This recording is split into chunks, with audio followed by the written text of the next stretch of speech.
Hey, Hey, surprise! yeah, I'm gonna smooth that out sooner or later. But Thursday night we're ready for the weekend anyway. We're tired, It's true. It's true. It is. and It is what a almost week! weekend. And what a week it's been. I felt like the debate was on a Monday night, and it has ruined my entire week. I keep thinking that today is Wednesday, and I know that it's not. I think we're still off balance from Labor Day. Also, Is that what it is? That must be what it is. I'm going to accept that. I'm going to use that excuse. at least partial credit. How's your week been, Ron? It's been okay, thank you. It's been okay. I've gotten involved in a couple of interesting cases. I have some good things going on, and not too much physical pain or anything like that. That's always good. How about you? Same, just busy, trying to work and trying to stay alive and I need to stream more, but I was fortunate enough to enjoy the debate with your commentary in the chat. Also, ever so briefly. I didn't know what to do with myself. I didn't know where to watch it. First of all, I'm against watching the whole. I'm in general against it. I find it so frustrating because it's just such a dishonest endeavor, and I'm sitting here so powerlessly. It's like watching someone else try a case. Anyway. I do it for the lulz. I tune in just so I can have a great time, man. You saw me in but I usually rely on other. So for a while I was watching Joe. But Joe's gotten this whole he's like developed a whole inside vocabulary for his crew, one of those things. And listen, if I had 100,000 followers, perhaps I would start a cult. Perhaps there would be a cult for me as well. Yeah. I started early. My people know that when they subscribe, they are amongst the elite of the elite. It is a very selective group. Oh yeah, absolutely. Not everybody can be a member of the Cult of Lafrodite. Okay. So go and subscribe so that you guys can enjoy some of the blessings of being a member of the Cult of Lafrodite, and also subscribe to Ron Coleman Law, because when I ain't streaming, we all know he's producing really great content. So, well, I thank you. Yeah. You didn't have a big streaming week though, right? You didn't have a trial going. Nope. So you had you could live a little bit, you could breathe. What breathing, not so much. We got all the fire smoke from California. Oh my gosh. Oh, so thank you, Jingleberry. Pardon? No, I'm thanking Jingleberry for that kind comment about my clips. Thank you. They are the best. They are absolutely the best. The best.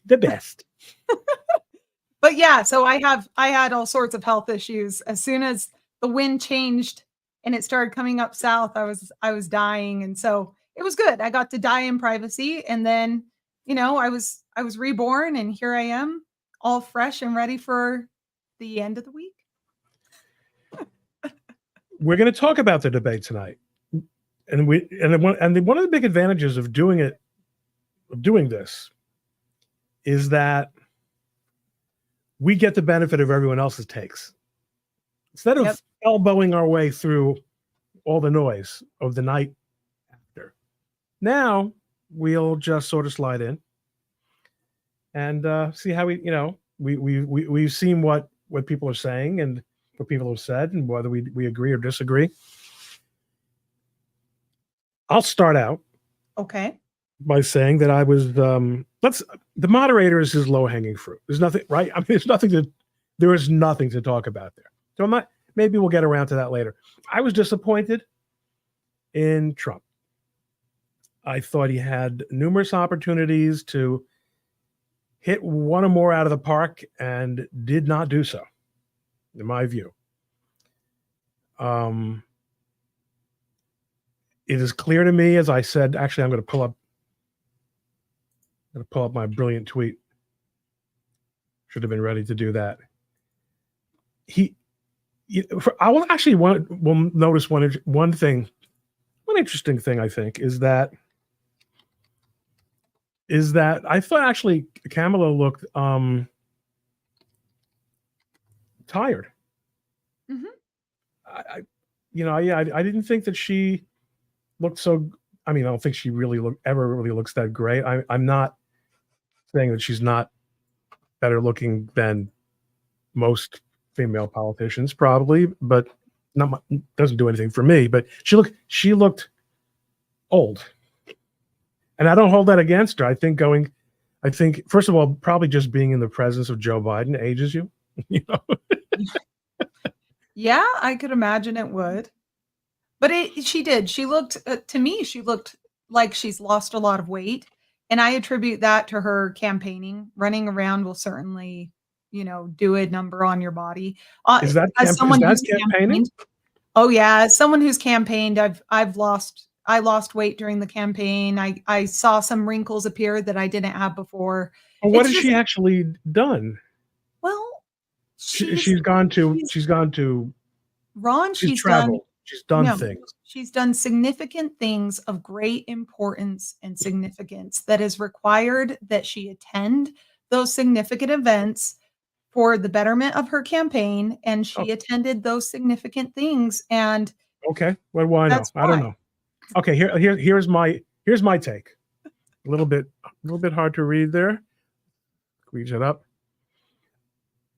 I don't think she got the answers. I still think that, by the way, I know that everyone is out there saying I don't think she got the answers. I don't think she got the questions, rather. She got the answers. That's my point. They knew what the topics would be. I don't think you needed anyone to cheat to know what the topics would be. I think it was pretty obvious what the topics would be. And she had a speech, a soundbite prepared for each topic. And this was obvious from the very beginning, right? When she was asked, are people better off 4 years ago? And she just gave a speech that had nothing to do with the question. And that was the tactic, and it was a good one. And it's a good one because when the moderators are going to let you get away with it, that's what you go with. Mm-hmm. So that's and Trump. First of all, I think it was a mistake. I do think a lot of people are saying now that it wasn't a mistake. At least at the time, I felt it was a mistake to bring up the eating of the dogs and cats. Oh, but people, the rebound seems to be that, of course, you're going to piss off the usual fact checkers and the usual suspects and all the soft Republicans. But that hit a note that a lot of people can identify with, because it might, just how true it is still an open question. The idea that the fact that the police say that they have no record, like, that's baloney. Okay, that's meaning that is of no moment whatsoever. Doesn't mean it is happening or that it's not happening, but it's truthy. There's not too many people who don't believe it could happen. mm-hmm. Folks, we take for granted that we have the privilege of having pets. That we can have animals just for purposes of being nice to them and having them be nice to us. I just think, Dani, we usually don't start talking about pets until much later in the stream. But in countries where sustenance is not a given any day, animals are just protein. You can't, it's not, okay. It rang a bell with it probably rang a bell with a lot of people. Certainly there's nothing in the polling you can believe or disbelieve, but no one is crowing that this did any good to Kamala Harris. Your turn. I think both did a great job. Kamala Harris didn't surprise me at all. I'm actually surprised that people are surprised she did a good job. Well, I can't say I'm surprised people are surprised, because whenever she has to speak impromptu, whenever she has to, sort of work off the cuff, she's not good at it. She just simply is not. But what we saw this debate is what we saw with her last debate that we got to see with a true opponent, someone who is her exact opposite, which was Mike Pence. Mike Pence was the true statesman, very articulate, very clever, well-spoken, very refined. And she was somewhat his opposite in that she's not as well-spoken and she's not as well-refined, but she's only slightly less so. So she knows how to play the game. He's right. Both of them have the quality of being comfortable speaking. Mm-hmm. And not particularly articulate. Donald J. Trump is not particularly articulate. He is good at working a room and good at getting people to relate to him. He relates well to people. But I agree with you. He's not J.D. Vance. Right. And well, I'm saying in comparison to the former vice president. So I think that those two were a great match, a great pairing. And she did very well. And she did very well the other night. And how she does well is she lies and she expects everyone to cover her tracks for her and to allow for her to do so. And she's great at taking direction as long as she knows a topic and she can listen to her speechwriters, which she does. She's wonderful and she did great. She's very good at being smug. I think she did as well as she can. Yes. She did as I can't, because I think what I'm seeing is that the phoniness came across, the non-responsiveness came across, and people know. I mean, people know that Project 2025 is not Trump. I mean, it's Heritage Foundation. The head of Heritage Foundation came out when 2025 was released and released a video saying, "We're coming. We're not playing games anymore. These are our policy objectives, and we will pursue them." The globalists have been doing it on your side. You guys have all been very open about what your objectives are and your social conditioning that you've put out there into the world. We're going to start playing your game. You want to play that game? Let's play.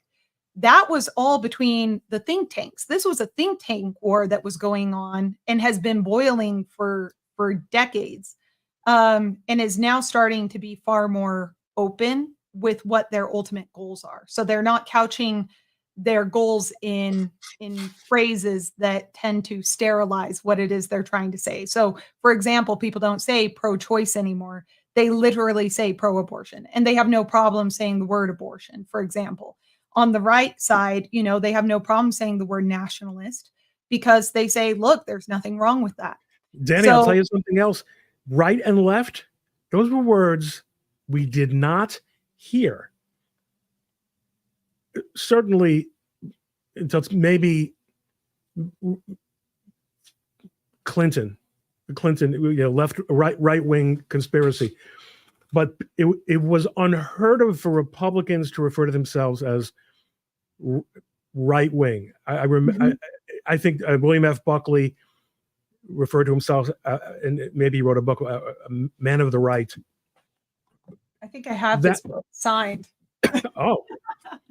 I think I actually have his book. Give me a moment. I have to pull it out, but keep going. Yeah. And that was a radical statement for him to use that term because people associated the right with, Mussolini and Hitler. I have the way back F.H. Buckley. So yeah. Well, I am jealous. So I'm sorry, but I actually interrupted you, but Oh no, so we knew that. Hold on, let me back up to where I was. So speaking of Kamala, she did great. She wasn't unexpected to me at all. She did the best she could, as you had said. I think that's fine. She didn't have to do a lot. All she had to do, she knew her job when she came in there, and that is to excite her base, to get the childless, cat-owning women on her side, which J.D. Vance threw out there, unfortunately. I've said this from day one. Trump has a woman problem. He needs to get these women on his side if he wants to win by a landslide. Now, that's over here. My question to you, because you said Trump did poorly. I don't think he did poorly. I think he was doing what a lot of attorneys tend to do, which is he's arguing from the defense. So he's arguing from a defensive position rather than taking an offensive position and but to be fair, the entire debate was structured so that he had to take a defensive position. So, for example, the moderators would say things like, Trump did this and this. Kamala, how do you feel about that? When that question should have clearly gone to Trump because they are making an affirmative statement, he should be able to be afforded the opportunity to rebut that. But that is not how the game was played last night. As a matter of fact, the affirmative statement should have only been made by the candidates. You and I understand this because we understand how debate is supposed to look. That was not a debate, what we saw. That's fine. I think he did fine for what he had. And I think he actually did pretty dang well considering the circumstances. He could have lost his temper. I don't think he did. He didn't. He did maintain discipline. He did maintain discipline pretty well. He could have said a lot more. And I think he was very fair. He was very honest. And I have all the fact checks, by the way. I fact checked Kamala Harris since no one else seemed all that inclined to do so. If you pull up my video from the live stream, I've included in the description links to all of the stories that actually support Trump's claims about Kamala Harris. Claims that she went to negotiate with Russia and within days Russia had invaded. That's true. Claims about her being anti-fracking. That's true. Claims that they hate oil and that they had shut down the oil pipelines, and they being Kamala Harris and Biden. You know, all of those things were very, very true. And notice how the media never talks about Trump's statements after a debate. So think back to Trump, Hillary Clinton. Media said Trump's a liar. He did horrible, but here's everything that Hillary Clinton needs to do. And here's how she could have done better. And she was great. And she's this and she's that. They did the same thing with Joe Biden. They weren't comparing. It's almost as though every time Trump goes into debate, the assumption is Trump is bad, orange man bad. So let's focus on the contender and how the contender showed up in comparison. And that's their MO, rather than looking at Trump as a candidate and saying, yes, these things are true. What he said about Kamala Harris is true. And focusing on asking those hard-hitting questions to Kamala Harris that they were throwing towards Trump, things that have been debunked, things that are not relevant for the current time. They simply aren't. Okay. Whether he said good people on both sides, which has been debunked a time and a half, that's irrelevant. It's done. It's over with. And there was no question. Here's what gets me. They tried to make a racial issue out of Trump saying, oh, she's black, right? He had tweeted that. And they asked her about the tweet instead of asking him about the tweet. And when they asked her about the tweet, this is what gets me. Why was there never a question about her rhetoric and whether or not she felt guilty or felt that it had contributed to the attempted assassination on Donald Trump? As I said in my first X post, my first tweet was that the ABC moderators made CNN look like beacons of objectivity. And I guess you really can't get away from the fact that what you're saying, without not quite saying, but I think your observation is right on. The only way you can judge the performances of the candidates is to understand the framework they were operating in. Mm-hmm. And for Trump to have been able to throw things into the affirmative rather than the defensive, he's probably about as good as that as most people are. And I think you're right. I think I saw K1, she disagreed with me, felt that Trump swung at every wild pitch. I don't think so. I don't think that's right at all. I don't think he did, because there were so many wild pitches that it's hard to say he he swung at each one. What I do appreciate he did is he had a job just like Kamala Harris had a job. Her job was to go in there and secure the vote of all of these, single women, and that was her job. Okay? That was it. Just don't make too much of a mess and yada yada your way through the immigration problem that you clearly have. His job was much broader and much more, the ask of him for this debate was much higher. He had to defend his record.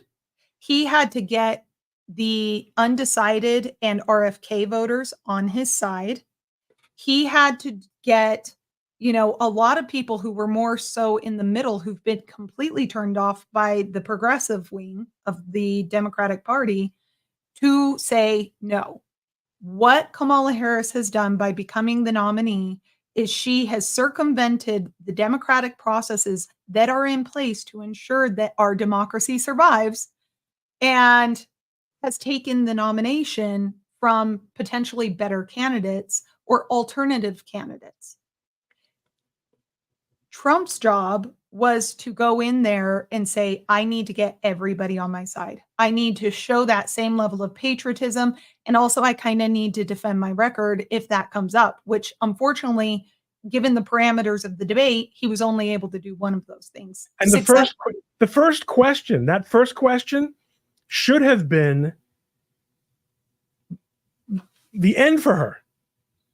Because nobody except for people who are in hedge funds or BlackRock or something feels that they're better off now than they were 4 years ago. No one in this country does. Mm-hmm. And she was allowed to utterly dodge the question, completely dodge the question. And he then had to answer it by going on attack.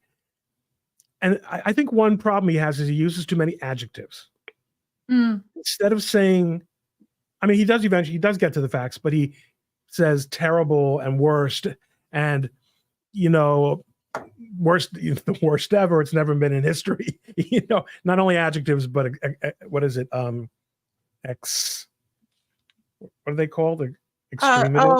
Yeah. Yes. Whatever the word is. What's the word? The word is, he exaggerates. We'll just say that he tends to exaggerate or embellish. He tends to embellish his language. Well, a few people made a very good point yesterday or today during the, the postmortem, and said, "Oh, that's right. This guy, who was sometimes can be very insightful, but you just see how partisan people really are." Jesse Singal said, there's no question that Kamala lied a lot, but you could never catch up with the amount of lying that Trump did last night. People, of course, he got ratioed to hell. I helped. But what a lot of people said in response was, Trump is a bullshitter. Trump exaggerates. He tells fish stories. You say bullshitter, I say salesman. He a lot of puffery, a lot of overstating, but she will call black white. Mm-hmm. Just call day night and black white. Yep. And no fact checking, no problem. No problem. Here's what I really did like, though. You said, was it advantageous for him to bring up the cats and dogs being eaten? To me, I say yes. Yes, absolutely. Because what it forced the left to do was to go find the statement from the city manager saying, we've received no credible reports. And that opened the door for Republicans and people who are on the ground to air their grievances and to say, this is not an issue of cats and dogs being eaten. But that is symptomatic of something much deeper that's going on, which is we have overloaded our community. We have doubled the size, tripled, quadrupled the size of the community to include people who have completely different cultural norms, values, basic understandings of law and how the law operates here. And it is incompatible, and we are struggling here. We've lost jobs. We don't have housing, affordable housing. We don't have anything. I don't feel safe walking outside. All of these on the ground reports and testimonies were allowed to come out and to sort of take the spotlight as a result of the discussion of eating cats and dogs. I think that turns out to be right because, well, and again, politically speaking, it doesn't sound all that far out. And I mean, and we were at one point of the day today, we were down to Democrats saying it was only geese and ducks. Okay. That is different. Geese and ducks in the park are not the same as dogs and cats from your front yard. But does anyone in your family go to the park, take the geese and ducks, and eat them? That's still weird. That's still I do love some foreign. Geese. I'm not gonna lie. Like, geese is one of my favorite meals. Geese and duck are delicious. All right, but you go to the restaurant to get your. Of course. Well, and it's even odder because or you go shooting. I mean, right. It's even stranger though because they're receiving food stamps and pocket money, tons and tons of food stamps and pocket money. So the question is why are they going to the park? If they're going to the park because duck is a delicacy and duck and geese are just delicious, then it makes sense to go to the park. If you consider that, hey, wait a second, maybe eating cat is part of a ritual, some sort of religious or cultural norm, and maybe in that culture it's seen as a delicacy. Like, for example, I lived in Korea. I served a mission in Korea. And up until recently, dog was seen as a traditional lucky thing to eat during the New Year or just around the New Year. So eating dog was not unfamiliar. It's very much a cultural norm. Even though it's now outlawed, I'm not going to lie. I know some families who claim that they still procure dog soup during that time. And I have told them, please don't tell me that. I like to, because it's very hard. For me, it's not so hard because I grew up with livestock or around livestock. And so, I'm friendly with the cows I kill to eat. So that's right. I don't want to get too industrial about this. Sure. Yeah. I mean, I don't. To me, I think that my grandpa always taught us, like, he would kill our turkey. He would get our ducks and turkeys drunk. He would give them alcohol before he would kill them. And he would wait till they were kind of like this because he said it tasted better. The meat tasted better because the animal they were relaxed. He believed it made it more tender. So, it's not far-fetched to believe that sacrificing animals is a thing for Haitians and that maybe eating cats and dogs is not that far-fetched either, especially when you come from such levels of poverty that people cannot even fathom the levels of poverty that Haitians come from. So I'm not here to say that it's absolutely true or not.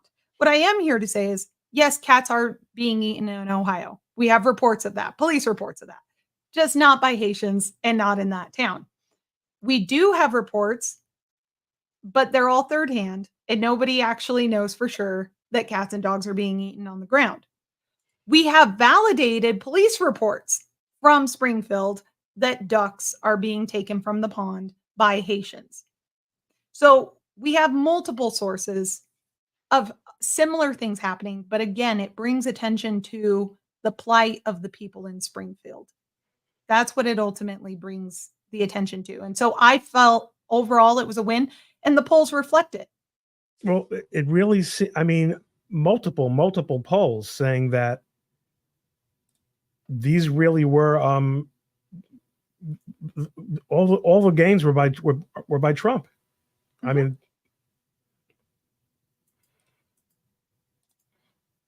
and I'm not surprised. Like I said, the other thing he demonstrated, and I don't think this was intentional by ABC. I think ABC is stuck in 2020. I think ABC does not recognize that people are wise to their game. People, you can gaslight only so much, okay? People are going to have some cognitive dissonance when they have suffered for the past 4 years under the Biden administration as compared to their life under the Trump administration. And ABC's giant mistake is that they thought we were in 2020 and they could continue to gaslight the population into thinking orange man bad, orange man threat to democracy, orange man's all of the problems in America. The independents and the undecideds are catching wise to this. And it was on full display that, yes, the entire media industry is against Donald Trump. Yes, they are working hand in hand with the Democrats. Yes, everything that you have heard about Donald Trump, you should question and put in context. So it was again, another win for Trump, but that wasn't because of Trump. That was just as a result of Trump going on to any major media outlet. I think you're right. They really were tone deaf, both about how the world is looking at Trump and about how the world looks at them. Yep.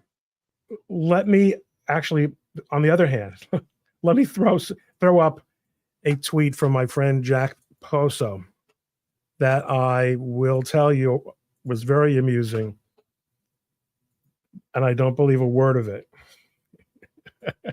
And it goes something like this. Breaking. White House contact tells me ABC now worried about being shut out of a Trump White House if he should win following these ambush tactics tonight. No, I'm sorry, Jack. I don't believe you for a second. You know, I understand the guerrilla social media tweeting there. It's a great spin. Almost 2 million people saw that tweet. It's good to be Jack, but I don't think so. And I remember if they try to shut a journalist out of the press pool, a judge will just tell them that they have to put him back. Yep. Just like it does. There's nothing like nothing like it.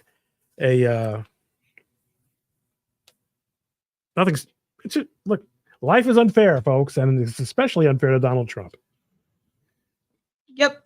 And it was on full display, and now everybody knows it. And so now everybody has to second guess themselves. If 2020 didn't do it for you in terms of, hey, is the media lying to me? Last night certainly did.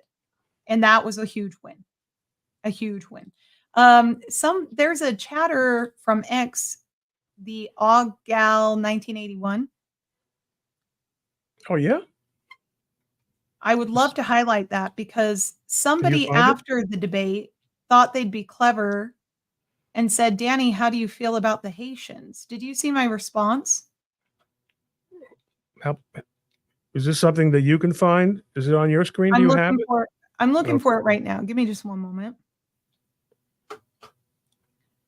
So they said, Dani, how do you feel about the Haitians? And I said, this is bait, but I'll bite. So I can go ahead and share this. It's a little bit longer, but I think it's worth sharing. I went ahead and shared it. So if you just change the format of the... Yeah. There we go. So I say this, and we can zoom in if you want, but this is bait, but I'll bite. I think the Haitian people have been incredibly strong and resilient. Hell, what other people could successfully free themselves from bondage like they did? They have been screwed over by almost every NGO that has tried to help them. They have been abused historically by a corrupt government. They were abused by other governments and governmental entities such as the UN. Sadly, as a result, Haiti has been a hotbed for violent gangs, international drug trafficking, child ST, which I don't think we can say on YouTube, adult ST, for a very long time. The Clintons' Haitian policies and the Clinton Foundation destroyed Haiti. Haiti is an impoverished and abused nation. Despite this, and partly because of it, it has produced some of the strongest people alive with very intricate and tight family bonds. I feel terribly for the Haitian people. Unfortunately, Haiti is now run by warlords and gangs, and the United States' response is to send them to tiny towns with plenty of pocket money and no plan to help them integrate into a developed and very modern nation with strict laws and customs. Although The Democrats have stated their goal is to grant them citizenship. They have no plan to ensure that they have a fair opportunity to become productive and model citizens, besides throwing money at them. I have volunteered countless hours to helping refugees in our state from Burma, Myanmar, and Afghanistan to become citizens. And based on those experiences, along with my personal travel experience, I can tell you that the cultural divide is deep, and culture shock, coupled with untreated and unaddressed trauma, will only further isolate the community. Immigrant community isolation is often dangerous for the members of the community and the native population, which is why the goal should be to help them integrate while preserving the best parts of their vibrant culture. This is based on social science data and observations of similarly situated groups. The in-group and out-group dynamics are being compounded by local government's failure and negligence to recognize and address the issues that come naturally with displacing 20,000 people from their homeland and putting them in a town with half the size of that population and an already fragile economy. So my feeling, based on the publicly available information right now, is that Democrats are attempting to make up for their policy failures by taking Haitians from their homeland and bringing them here only to abandon them when they are no longer politically convenient, and I find that abhorrent. Period. That is very insightful. And folks, this is Dani. Dani has an appreciation that most of us lack. And when I say most of us, I'm not using the royal most of us. I'm including my own bad self. An appreciation for how we have a tendency to think of policy as only coming from the federal government and decision-making and execution of policy as just being what you hear on the national news. It's local programming, the capacity of local government to adequately address the kinds of problems that are placed before it and that everyone agrees are the responsibility of local governments. So it's a great point. And also you're making an important point also, based on your own challenging early life experiences about social services and integration of people into communities. Great points. You're right. It's just upsetting to hear, that this is a left-right issue, because this is a people issue. This is the same issue that we have regardless of whether or not you support the immigrants that are coming, regardless of whether or not you think you should close or open the border, regardless of all of those things. Trump hit the nail on the head when he said, we are in big trouble. We cannot afford, and no one else can afford, to continue to take on all of these immigrants at one time. It's not even about illegal immigration or legal immigration at this point. It is, we do not have the resources, the manpower, the policy. We don't have any sort of social net to help our own people, let alone the rest of the world.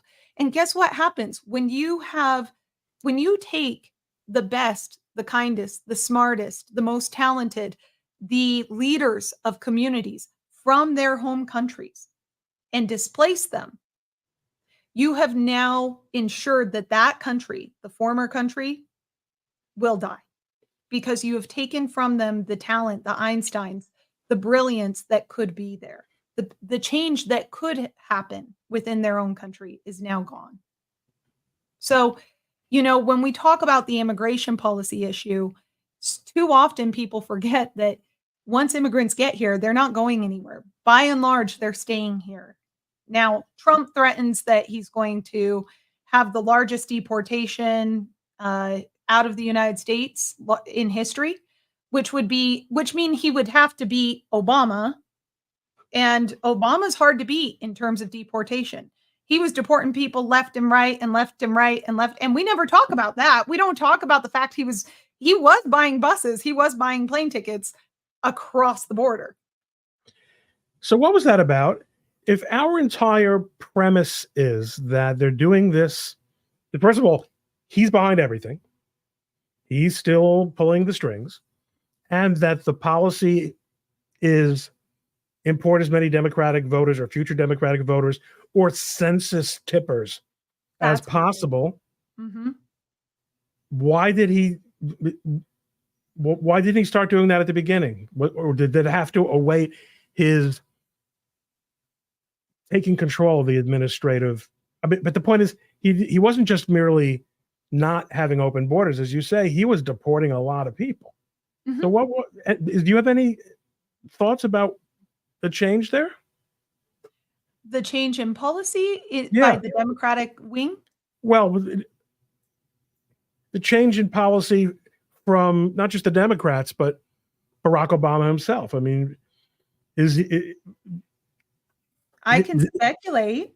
Well, that's all we can do is speculate. Okay, well then let me speculate away. So when I was in law school, Ron, wasn't too long ago, in law school, we had a George Soros open border advocate come to our school to advocate for open borders, and he worked for the Soros Foundation. He came with really nice pamphlets. I wish I had kept the pamphlet.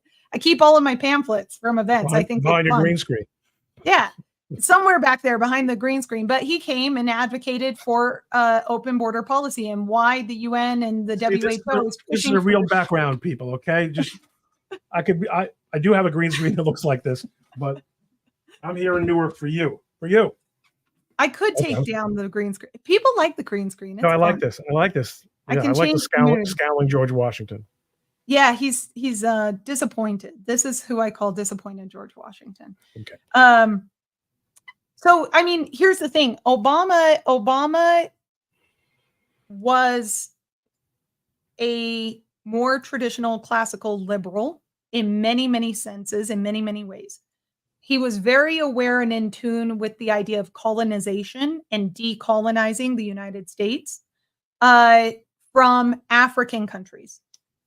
So we saw an explosion of African diplomacy, a shift at the UN and US priorities to sort of revitalize Africa and to take Africa back from, at the time, the Chinese, who were coming in and buying up Africa in swaths and mining in Africa. People don't understand how much China has cornered the African continent. You want to talk about colonization, it's happening in real time and people are just completely oblivious to it. So in my mind, Obama was a classical liberal statesman in every sense of the term. He'll tell you one thing and he'll go and do something completely different, right? We abhor violence. We abhor Guantanamo. We need to close Guantanamo. Also, we need to arrest and try Edward Snowden for treason and have him hanged, right? Or yes, we need to go into Yemen and drop a bunch of bombs via drones on U.S. citizens without any jury trial, etc. Yes, we need to utilize the FISA courts. Yes, we need to empower the federal government to have more control over immigration and people coming in and out and what they do in their everyday lives, right? So Obama gave a huge boost to ICE, huge boost to all of the federal agencies. And he did so with, cocktail in hand, and nobody was ever the wiser. Unless you work in immigration law and unless you work in these areas of law, most attorneys were completely unaware. Trump is very loud. And that's what I like about him, to be honest. I used to not like that. I'm now in the camp of we need to be louder. We need to be louder. We need to call them out on these bad policies. We need to explain to people why this is bad, even if it makes us look mean. It's not mean, it's common sense, okay?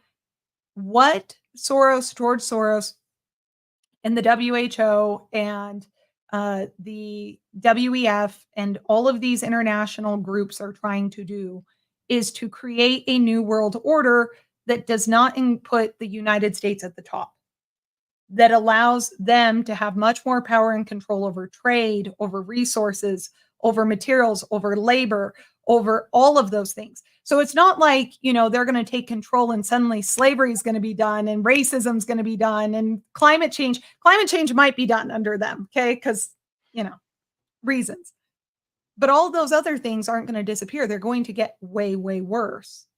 But if they can sell it like they're the good guys, we're here to help you, we love you guys, right? Then that's all they have to do. They have to shift the world order by destroying the current global hegemon, which is the United States. And this is you can argue whether it's a global hegemon or not, but in my mind, well, no, I think it is. I mean, I think this is kind of an interesting question too, because you're a libertarian and you're very anti-war. Mm-hmm. So how do you feel about hegemony? I think it's great. I think it's great. I think it's great with the right person, with the right person or state or unit. Okay. Hegemony is great with the right hegemon. There are global hegemons that are, so I'm an offensive realist. Okay. I'm not a defensive realist. I'm not sitting and looking in my rearview mirror saying who's going to pass me. Okay. I'm not that a-hole on the freeway.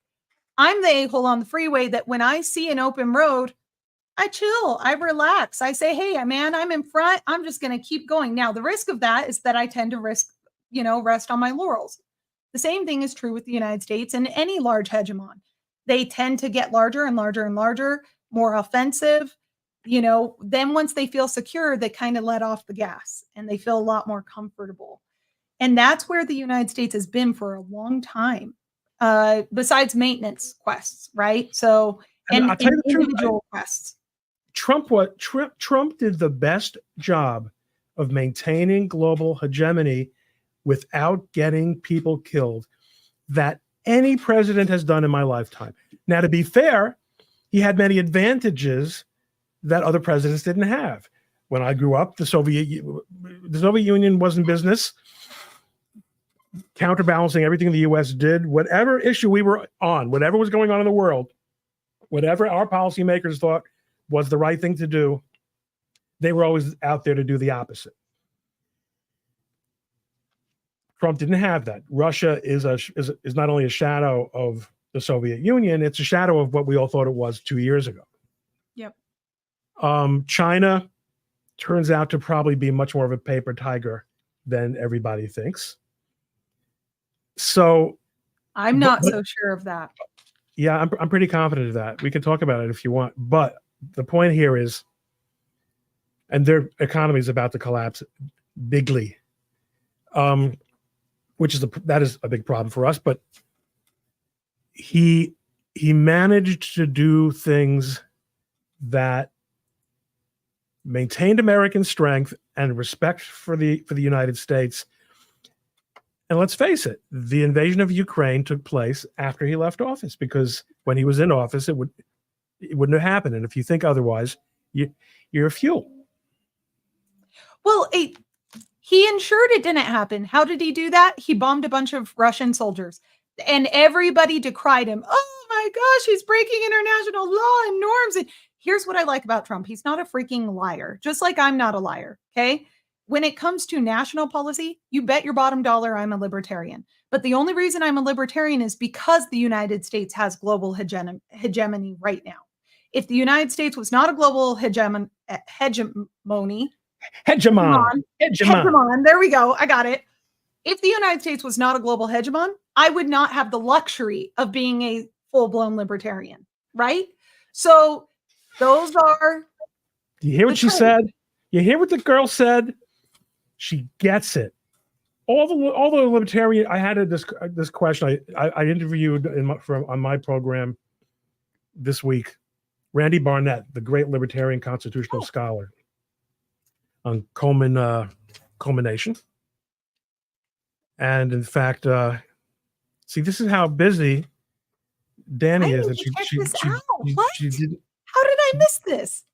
Because you don't watch. Let's face it, I don't hold it against you. No, I do watch. I love your stuff. I especially love your shorts. Well, I'm gonna. So you know what I'm gonna do? I'm gonna share with everybody the excerpt. Please do.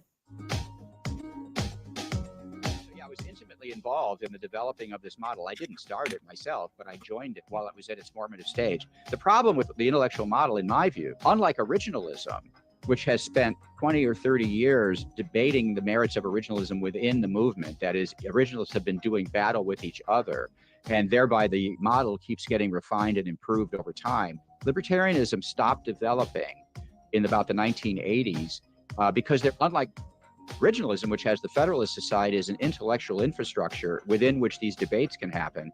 Libertarianism lost its infrastructure when the Center for Libertarian Studies went away, and so debates stopped.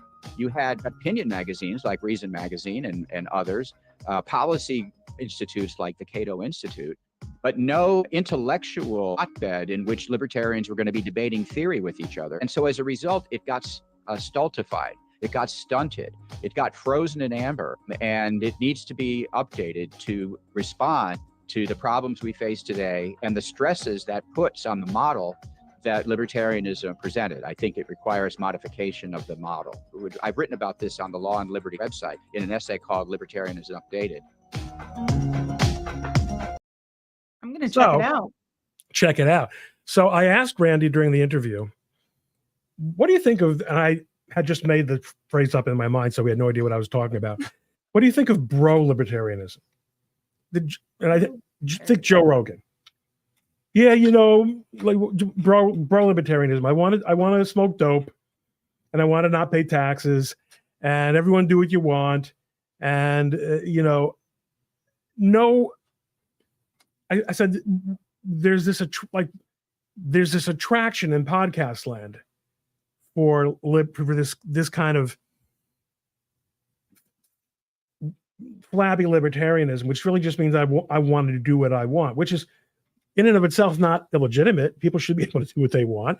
But the thing about Randy Barnett is that he's the theorist, and he answered very interestingly and said his attraction to libertarianism is premised on maximizing social good, maximizing how things, not I don't care how other people do because I've got mine, Jack, but rather this is how I think the maximum benefit goes to the maximum number of people. Why did I bring that up? The bro-libertarianism. Oh, but the point is that, so that kind of bro-libertarianism is a luxury. It's what they call a luxury belief. Mm-hmm. Maybe you mentioned luxury beliefs. I did. I said it. It's a luxury of being a member of a hegemon, right? So right. I don't have to eat cats. I don't think that you need to be in principle. I don't think that you need to hold the same principles at a national policy level that you do at an international policy level. So, for example, at a national policy level, you had just said his goal of libertarianism is to produce the most good, right? Social good. I would think that mine would be to lessen the need for state power and authority. So whatever policy is going to lessen the need for state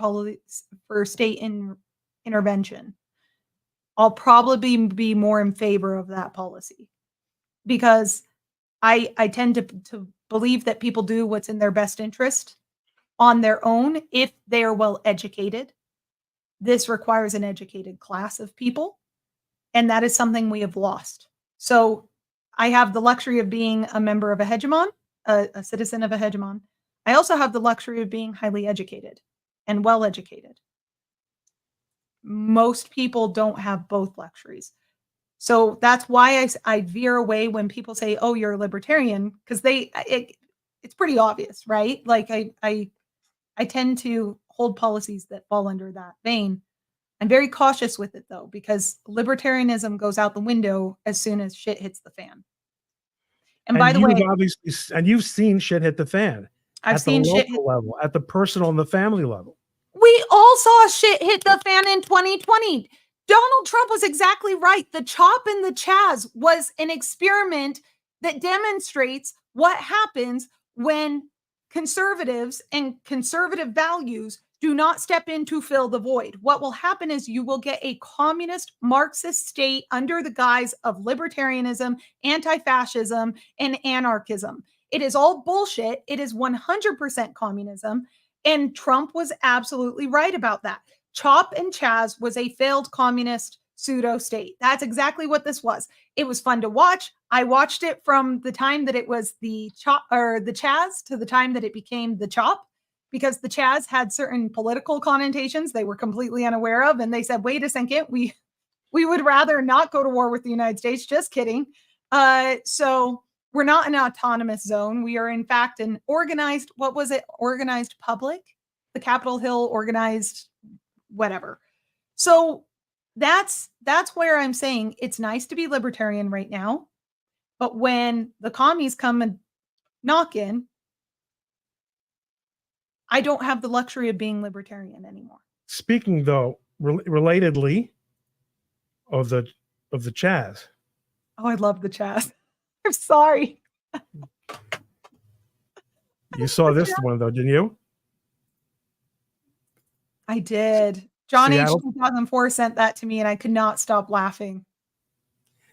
It doesn't get much better than this.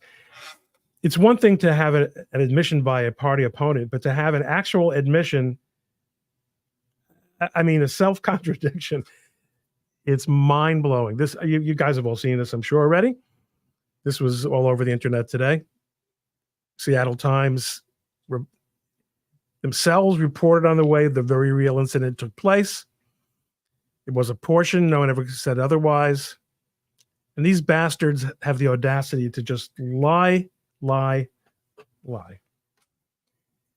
It's yeah. audacious. It's audacious. It's the gaslighting in real time. You know, I see gaslighting. I love that term. And people don't know the background for. Does anyone in chat know the background of gaslighting? It's a term that actually derives from a movie where the husband was trying to divorce the wife. It was at a time you couldn't really get a divorce. So he was trying to get his wife institutionalized. So his goal was to convince her she was crazy. And the way that he did this is he would go around the room and slowly turn down the gaslight. And she would be none the wiser. She would leave the room, come back in, and it was a little bit dimmer in the room. And she'd say, "Is it darker in here to you?" And he'd say, "I have no idea what you're talking about. You must be losing your mind. Maybe it's the stress." And then he would slowly do this until she eventually loses her mind and ends up, institutionalized. That is where the term gaslighting comes from. That is exactly what is happening to the American people. And it is something that's discussed in the book 1984. It's something that's discussed in V for Vendetta, where the government tells you there is no war going on. What are you talking about? Only the terrorists would say something like that because the sky is not blue. The sky is clearly red. Everyone knows the sky is red. Now, when will you admit to the sky being red? Why won't you admit to the sky being red? This is that same form, but because it's being done by the state, most people don't recognize that this is exactly what it is. It's gaslighting. And anyone who thinks that the mass media are independent of the state, get out of here. Get out of here. We know for a fact that they are an arm of the state, that they are basically yellow news, if even that. It's just pure propaganda at this point. And people are, like I said, I hope people are waking up to it. Let me fact check myself, by the way. Before I said that this was William Buckley's book, this is not. This is F.H. Buckley, different author, still brilliant, still genius. So you don't have to be so jealous. Okay. Okay, there you go. That's a lot of thought. So, yeah. I mean, the gaslighting, I've said this before, they reach the point, and a number of people said this in the comments, where they don't care that we know. Mm-hmm. And that's why they are so threatened by Elon Musk and what he has done on X, that the Seattle Times can be fact-checked, that they are not the only gatekeepers anymore. All they're the gatekeepers of is the Seattle Times. Not all news about Seattle. They hate Andy No. They hate people who use social media and the social media. I mean, they were happy as clams with the old Twitter. It did exactly what it was supposed to do. Yeah, there were leaks, but they could get people banned very easily. The government did it. Supreme Court said, what the hell? We don't have a problem with that, to our eternal shame. But we're privileged. We're privileged that we have this. And that is my position on the matter. Someone asked earlier. What are your thoughts on a global hegemon, though? Are you picky and choosy like I am, where it's great if you're the global hegemon? Oh, of course. Oh, okay, great. But especially if you're, first of all, I'm not a libertarian. I'm a conservative. And I think our values are about as good as they get. Our founding values, not the values of a government that instructs its embassies to go around the world and put up pride flags at embassies, throwing immorality in the face of traditional societies. It's disgusting, but it's a betrayal of our values. Not that our values are anti-homosexuality, but our values are fundamentally traditional Judeo-Christian values. And please don't give me this shit. There's no such thing as Judeo-Christian. There is. We can have that debate some other time. And if you want to just say Christian, I'm happy with that too, because those values work for me as well. Newsflash, people. Jesus was Jewish. That's all I have to say. Newsflash, Jesus was a Jew. So I got into a really major kerfuffle. Like I was having it out with the Groypers. So did you see that? You did see, right? No, tell me. Okay. This is going to be fun, folks. I have to find the key word is disheveled. Hold on one second. I got to let the puppy in. He's demanding to be let in, and my husband is. Okay, well, that's good. You can do that while I find. Okay, boom. No, that's not that one. So I was in court. Okay, while Danny's away, I was in court.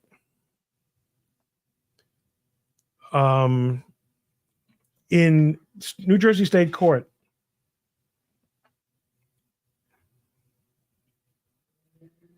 Oh boy, this is funny. Okay, actually, I'm going to show you. I'm going to share more media. I'm going to tell you my story. It's going to be fun. We're all here for fun, right? Okay. Absolutely. Okay, so I can't imagine anything more fun than watching Ron Coleman blow up someone else's mind. There's going to be several steps to this, but first I'll tell the story through this media post. Okay. Come here. Hey, it's Ron Coleman coming to you from the Warren County, New Jersey courthouse. This was a small hearing, but it's a small hearing as part of a much bigger case. I'm representing a client who we believe was the victim of what's called a mortgage rescue scam. Look it up. In any event, today was a good day. We got what we needed. We took care of one minor litigation annoyance. The amazing thing for me is that I haven't been in Warren County, which is far into the west of New Jersey, for decades. I actually had one of my first couple of jury trials here. It was a great experience. It was a mixed result. I was with a great law firm at the time, Lowenstein Sandler, great New Jersey law firm. And I remember standing right here during breaks. During one point of the proceeding, there was a fire drill. So everybody was out here. Beautiful park. I mean, when you drive out to this part of New Jersey, you wouldn't think you're in the New Jersey that people always associate with the the industrial sites and the Rust Belt aspects, and of course the refineries.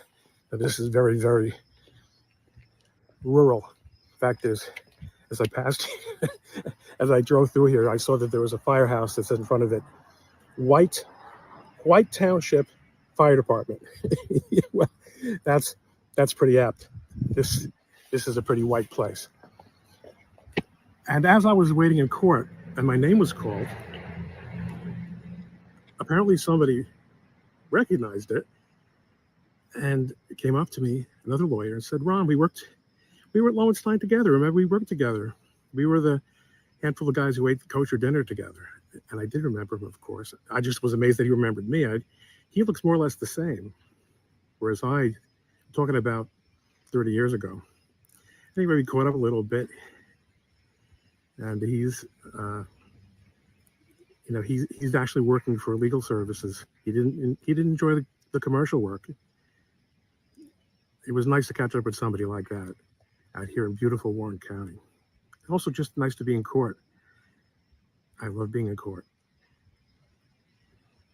I have to go home though. Okay, so that's the setup. Okay, so that's the setup. So in the course of things, I did, as I will do from time to time. I said, I'm waiting outside, so I set up. Oh no, actually I don't remember what it was. What the tweet was that got the guy to say this. I might have weighed in.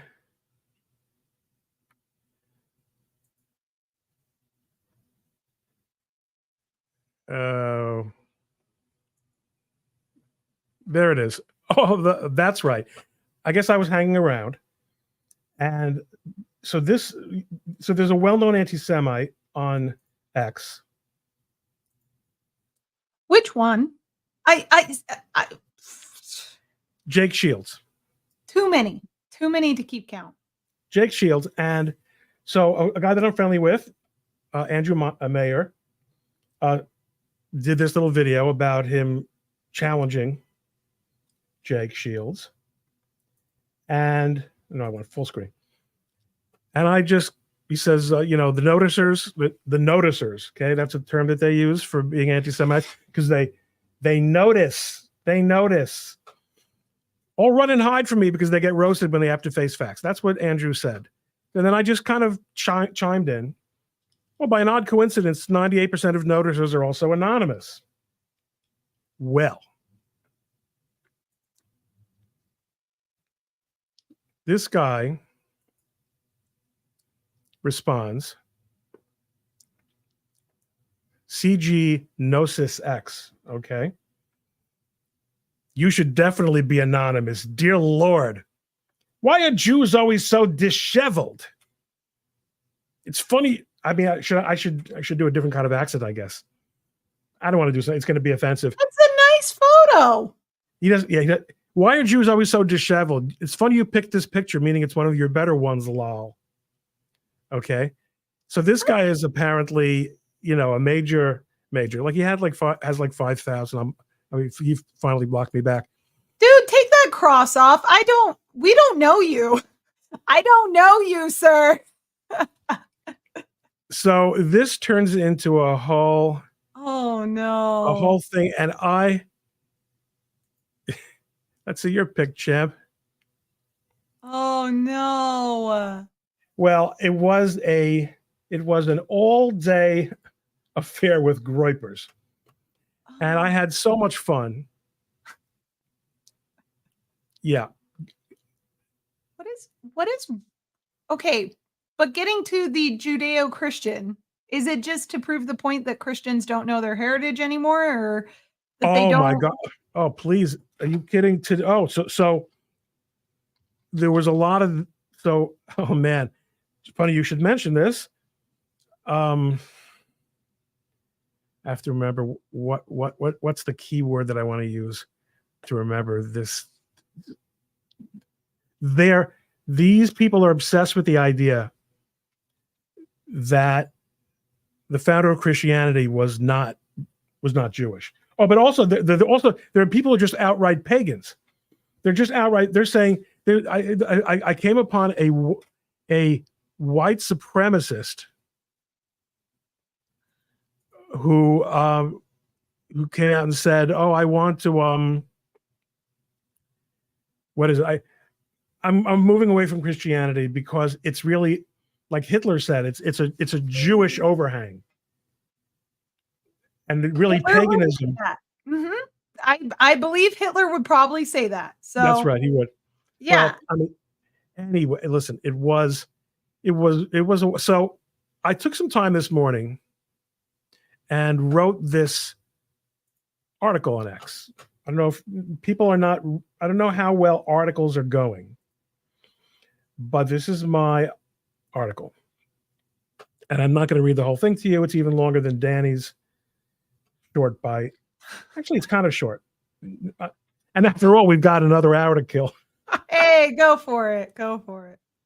But I think that you guys are really going to appreciate it because it'll give you a little bit of a perspective. This image, okay?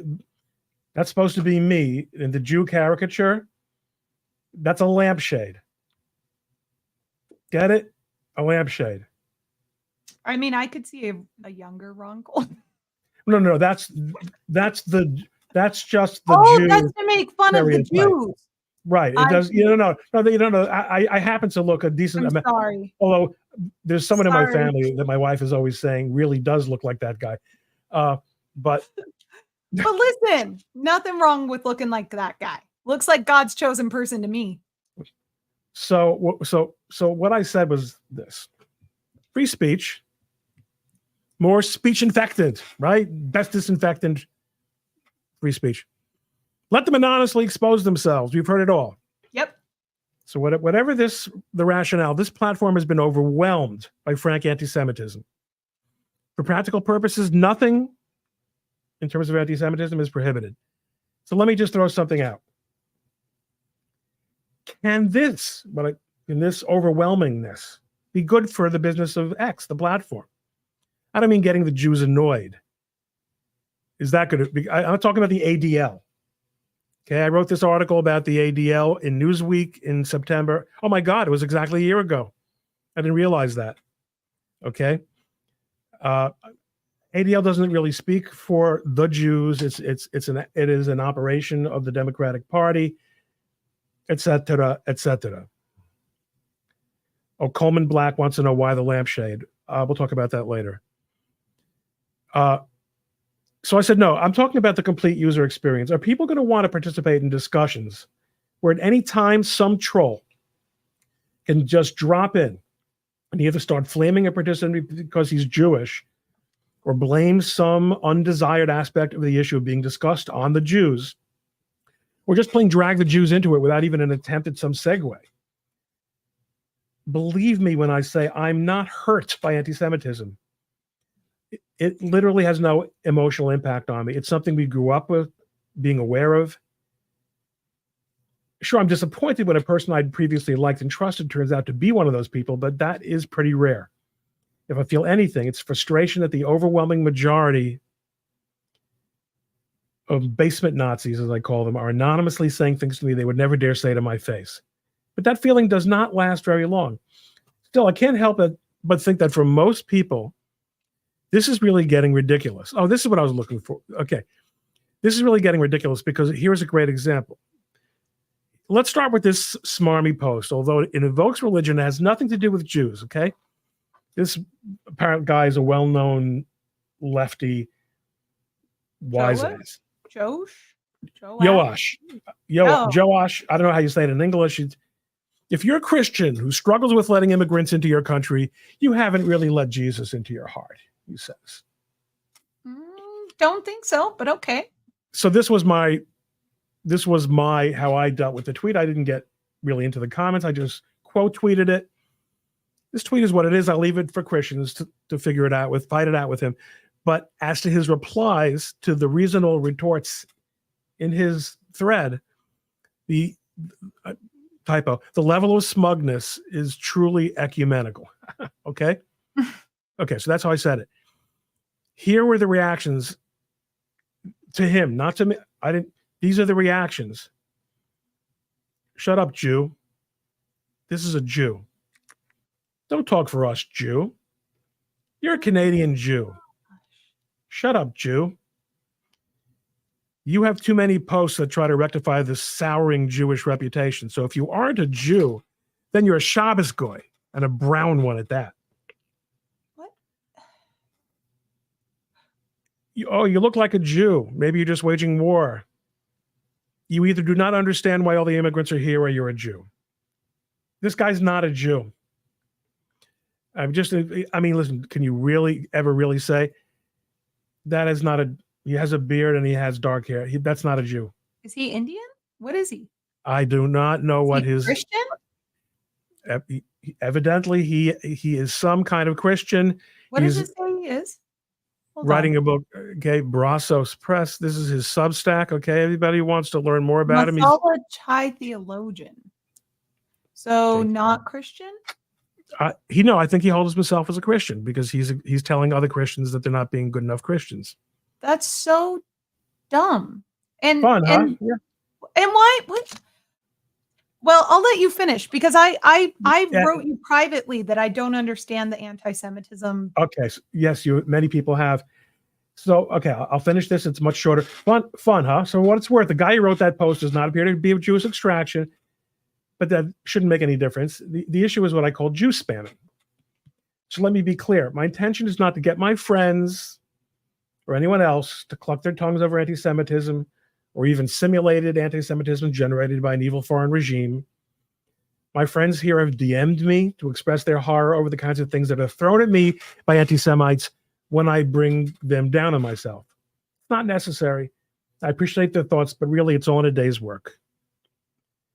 As far as anonymity, well, whatever. I think it's terrible for accountability. Oops. Go away. Stop that. I think it's terrible for accountability, but I will not deny the bona fide argument supporting anonymous speech in a forum like this. Discussion is old news, and as I said, it has no real effect on me, except it compromises my enjoyment of X. And I don't know how real these people are, how many of them there are, where they live, how old they are. They're not harming me. They're not threatening to harm me in any real sense. And to a large extent, their activities demonstrate not something to fear, but weakness, cowardice, and ineffectualness. So they found a place where they can run around with their diapers off and poop wherever they like. Who cares? Depends how much poop you like to encounter where you hang out. I find it hard to believe that it is only Jewish people or people merely suspected of being Jews who find this barrage of Jew spam unsightly and malodorous. I'm notoriously bad at business, but I find it hard to believe that it's good for this platform's future prospects. It surprises me that Elon Musk, after doing so much to resurrect this project and turn it into a force for good, would knowingly allow it to be a latrine. X has a Jewish problem, but not the kind Martyr is sympathetic to solving. I'm referring, of course, to this tweet where he says, Hitler tried again and again to broadcast a call for peace directly to the British people. He would give back the parts of Poland that were not majority German. And he would work with the other powers to reach an acceptable solution to the Jewish problem. You know, the Jewish problem. That's all Hitler wanted to solve. Okay. So X has a Jewish problem, and not the only kind, as I alluded to at the top, that is front of mind for Elon, who I'm showing off here, retweeted my article, quote tweeted my article, resulting in 29 million views. I don't pretend he reads my stuff, notwithstanding the above, but all the same, I'm here to make the business case for X to come to grips with how Jew spamming is corrupting the X user experience and concomitantly its commercial and political postures, every bit as much as bots, porn, crypto scams, all the other opportunistic garbage that are bad for business. Maybe old Shlomo spelled SCH, because that's how the Germans used to spell it in their Stürmer and the other anti-Semitic literature. So the anti-Semites in social media like to spell Shlomo like German style. Maybe old Shlomo here has a point. Those of you who are not familiar, that's a very popular Jewish meme. It depicts the Jew who is controlling everything, telling the fellow Jews to shut it down. Shut it down. The Goyim have found out about us.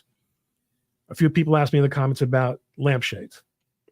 Yeah, I just figured it out myself. So feel free to edit out that part where I said you look like the cartoon. That was not intentional. Here's the thing. I'll admit, I did not grow up around, of all the people I grew up around, it was not Jewish people. Okay. So it's funny because I know a lot of Yiddish because my Ruthenian grandmother grew up with Jewish boys in New York and she loved the Jewish people. She thought for sure she was going to grow up and marry a Jewish boy. And like, so she grew up like, it's weird. I ate matzo ball soup growing up. Like, Really? Yeah. So ironically, not around a ton of Jewish people, but also simultaneously totally loved Jewish culture and food and all of that. And well, but and also as a when you Christian- were growing up as a Mormon, all you heard about was the Gentiles this and the Gentiles that. Yes. So you kind of felt that you were like a Jewish person.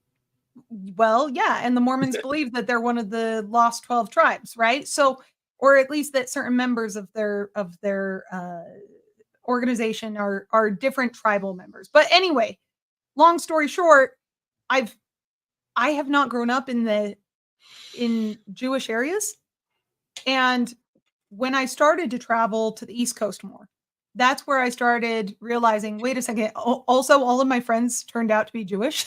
Like here in Utah, it turns out that all of my friends like are actually Jewish, and I have a lot of rabbis who I consider my friends. And it's very odd to me now to see how blatant, how obvious, and how loud these anti-Semitic voices have become. It actually scares me.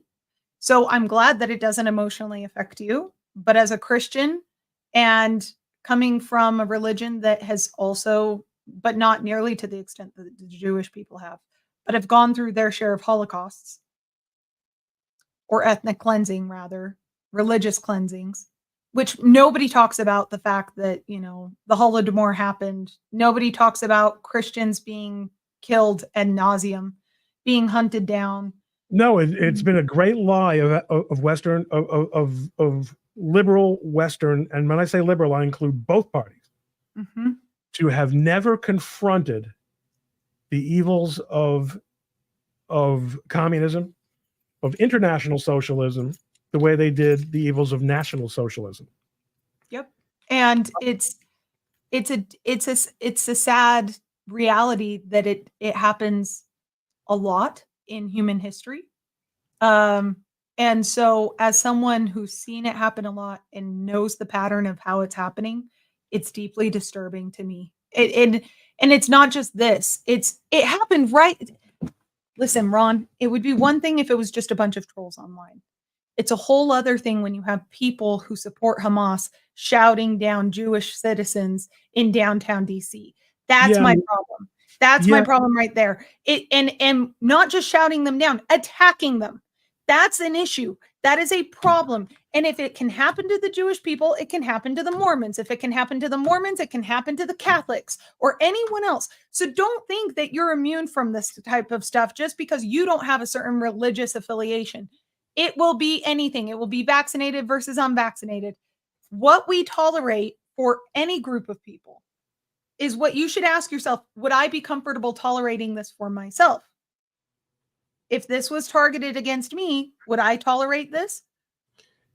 But I mean, but let's face it. Sorry, I'll let you keep going. It's upsetting. No, I'm done. I mean, there's a better moral argument, which is that even if I believe that you agree with this, even if it were never and could never be directed to you, you should abhor it because it is inhumane, it's unchristian, it's indecent,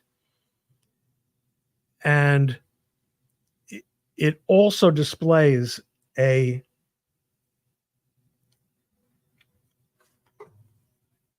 contempt for truth and for, I mean, what a lot of this came up yesterday because it was September 11th. And never before have so many felt so comfortable to say to so many others, the Jews, this is a crime that was done by radical Muslims who admitted it and boasted about it. And it is now a common currency in the lunatic fringe to say the Israelis / the Jews did it.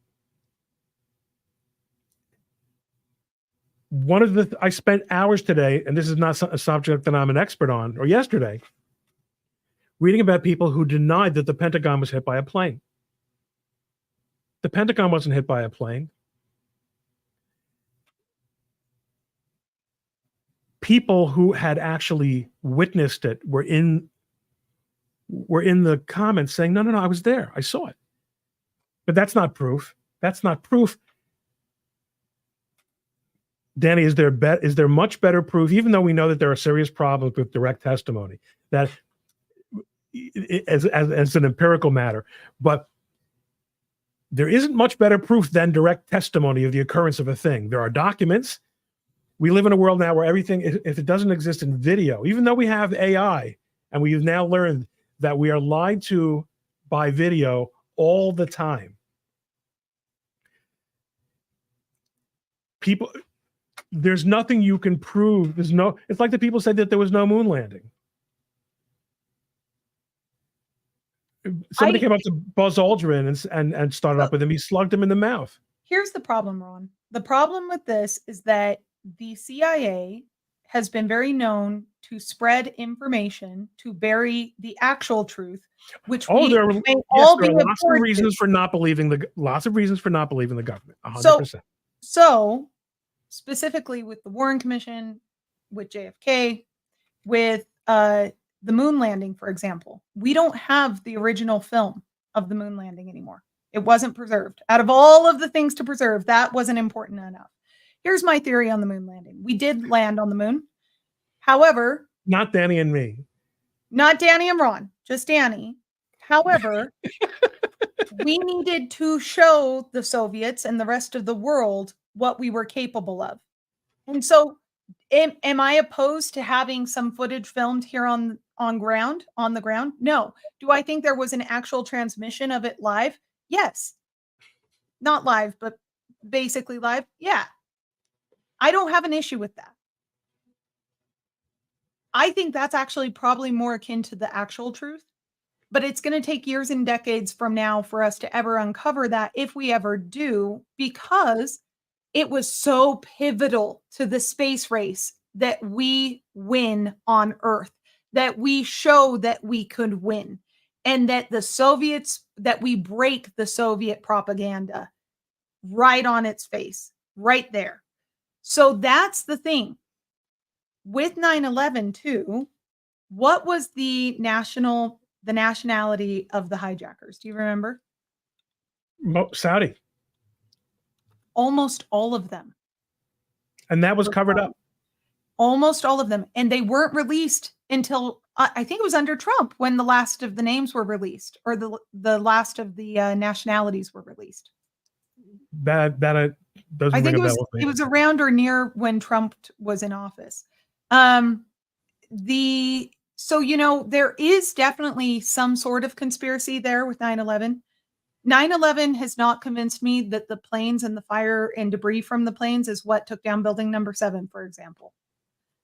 I don't think that that's been adequately explained. And by the way, I'm backed by many, many engineers who agree. Many engineers. Not as many as you think. Not as many as people would have you think. At least 1,000. Okay. They've signed a letter. So not everybody has to agree. That's the thing. What we do know, though, that is factual, is that planes were hijacked. We know that.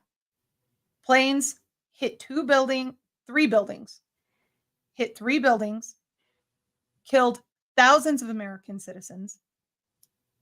And the act was done in an effort to invoke terror in the United States population. And it was within the lifetime of most of the people who are alive today. And yet it's less than a year since October 7th. The Palestinians who attacked this music festival filmed what they did and posted it to social media. It was a party for them.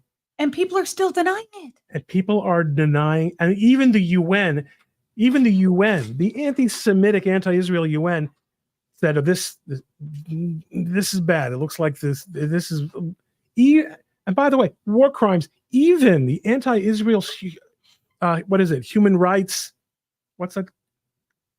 Watch, even they admitted that Hamas committed multiple war crimes. Go on Twitter. Hundreds and hundreds and hundreds of tweets denying it ever happened, or that Israel did it. Yeah, you can say absolutely anything. Now listen, this goes back to the original point in my essay here, which was that at the end of the day, we can't have people deciding what's misinformation, what's disinformation, what's true and false. That never works.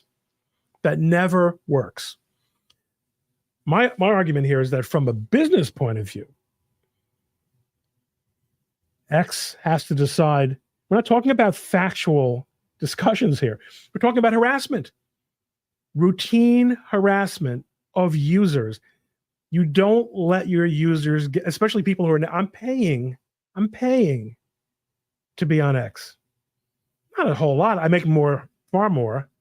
I'm not like one of those 4-5 figure guys, but I make a few $100 a month from Twitter between subscriptions and advertising shares. So I'm doing very well. I have 250,000 followers, which results in professional referrals for me and is great for X because you've got a guy with 250,000 followers who has almost 400,000 posts. I'm giving them a lot of content and I'm paying for it. Wouldn't you want to protect that business by saying, hey, what do we do not to shut down debate, but to make routine gross harassment a little bit harder to get away with on the platform? That's all I'm suggesting, because it's corrosive. It's not just, well, then quit Twitter. Of course, that would be really bad for me because I've been on since 2009 and I have this relatively large following and it's really important. This is how I get the word out. This goes back to our first stream, Dani, and we kind of got to know each other. I didn't come into this world with a network like some people do. Yeah, we're talking about J.D. Vance. I didn't come into the world with a network. My father was an orphan, grandchild of immigrants, raised by his grandmother. My mother was an immigrant, survivors of the Holocaust. You can go to good schools, but that doesn't make you a member of the network. It just means that you get to look at the network. You get to see some from the outside, at least. I have no complaints. This country's been very good to me. But the magic of social media is that if you're a guy like me with maybe a good brain in his head and an engaging way of expressing himself, you can maybe get some interest up in what you have to say. And you can have a little bit of influence. And it's an amazing thing. I'm very grateful for it. Don't make it so miserable for me. Don't make it so wretched for me. There's got to be a way. And it's not about Ron Coleman, because at the end of the day, it is tolerable for me. But there are many other people who really are emotionally harmed by it. And as I said, it's also corrosive to civil order. There are a lot of people who... Ron, I am harmed by it. I'm not even the target group, and I find it offensive. That's right. It degrades the mere experience of seeing people interact this way with each other. Degrades your humanity. You become more coarse. You become less trusting, and it's terrible for us. And let's face it, we all know that social media has done this. People say things to each other that they would never say in person. When you add the component of the racial hate, and it's funny because people say, how many of these people are there? And there are two answers to that. There probably are not nearly as many of them as they want us to think. A lot of them have multiple accounts. A lot of these accounts, by the way, are being run out of probably Iran. They want to sow anti-Semitism in this country and divisiveness, and especially on the right. They want to keep Trump out of office. So anything that makes conservatives on the right look bad is good for them. I believe this. Not that there aren't plenty of basement Nazis who really are, but as my friend Cynical Publius wrote in an article in Tablet a few months ago, don't kid yourself about the Arab world. There's a great deal of sympathy for eliminationist rhetoric. They're simply very comfortable with it. We are, because we're watching it happen. Anybody with two eyes can see that. I mean, it wasn't just one group of people. It wasn't just Hamas and people in what am I thinking? Lebanon. It wasn't just the Lebanese who were having these little parades. It was people in Turkey having parades. It were in Gaza. There were people everywhere in the Middle East celebrating what happened on October 8th. There were people everywhere in the Middle East celebrating what happened on September 11th.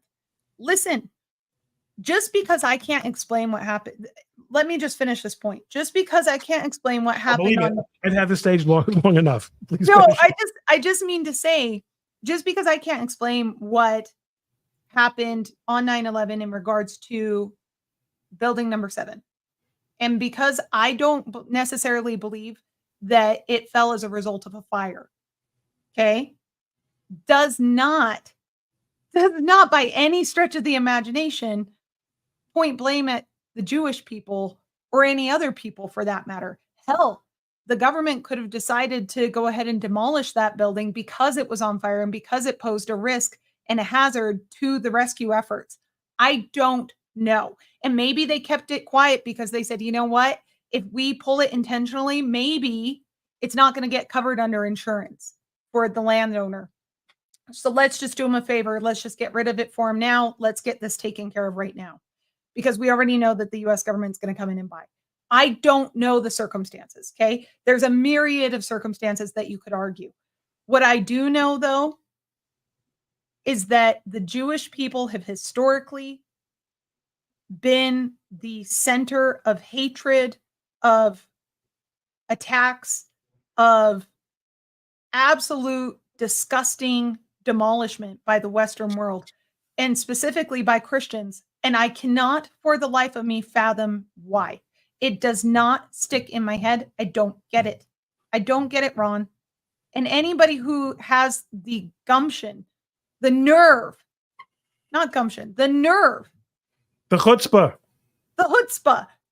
to go after other religious groups because they aren't yours.